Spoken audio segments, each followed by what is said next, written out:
பார்த்தீங்கன்னா தெரியும், ஏசியா மேப்ல பார்த்தீங்கன்னா தெரியும், கிழக்கு பகுதியில் பார்த்தீங்கன்னா அரபு தேசங்கள், மஸ்கட் பகுதி இல்லையா, அரபு கடல், அங்க அன்னைக்கு வான மண்டலத்தை வானசாஸ்திரம் ஆராய்ச்சி பண்ணிட்டு இருக்கிறாங்க.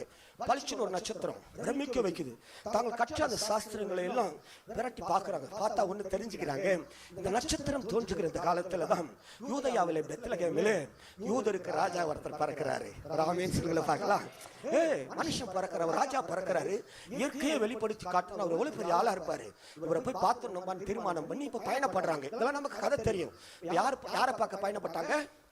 ராஜாவை. ஒரு ராமேஸ்வரங்களை பார்க்கலாம். ராஜா எங்க இருப்பாரு? அரண்மனையில தானே. இவங்க ஸ்ட்ரைட்டா போயிட்டாங்க ஏரோதுகிட்ட அரண்மனைக்கு. போய் கேட்கறாங்க, மத்திய எழுதின சுவிசேஷம் 2ஆம் அதிகாரம் 2வது வசனத்துல என்ன கேட்கறாங்க? எங்கே கண்டு ஒரு ஆமென் சொல்லுங்கள பார்க்கலாம். ராஜா கிட்ட போய் கேக்குறாங்க, யூதருக்கு ராஜா பிறந்திருக்கிறாரா? எங்கப்பா?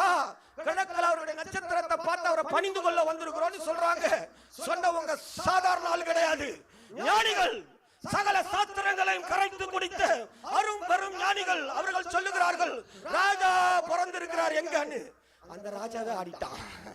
நமக்கு நிகழ்வுகள் தெரியும். அப்புறம் ஒரு பையனை கூப்பிட்டு கேட்டா கூட சொல்லிடும், போக பாஸ்டர் கிண்டல்லாம் பண்ணாதீங்கன்னு. ஏன்னா ராஜாவுக்கு புள்ள ராஜா பிறக்கவே முடியாது. ராஜாவுக்கு புள்ள பிறந்தா என்ன சொல்லணும்? ராஜகுமாரன் பிறந்திருக்கிறார் தானே சொல்லணும். ராஜாவுக்கு குழந்தை பிறந்தா என்ன சொல்லணும்?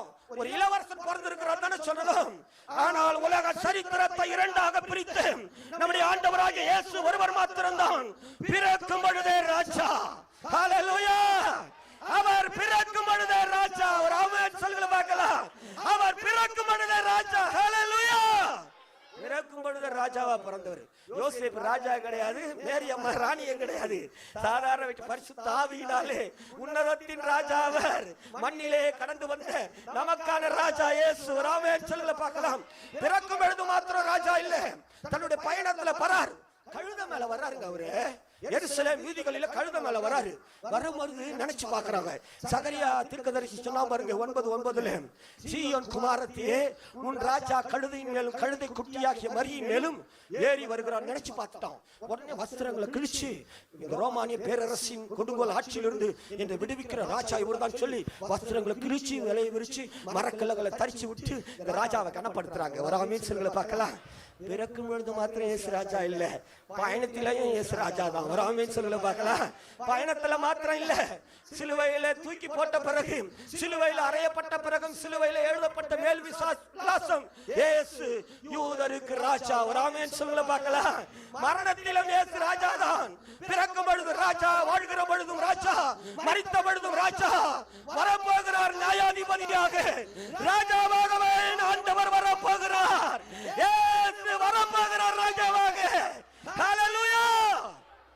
யாரை பார்க்க வரணும்? இப்ப யாரை பார்க்க வரணும்? ராஜாவை பார்க்க வரணும். ஒரு ஆமென் சொல்லுங்க பார்க்கலாம்.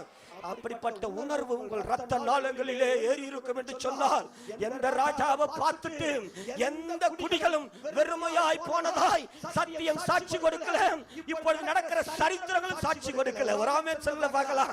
ஹல்லேலூயா! ராஜாவை பார்க்க எப்படி வந்தாங்க? அவங்க எப்படி வந்தாங்க? பொன் வெள்ளை போலும் தூப வர்க்கம்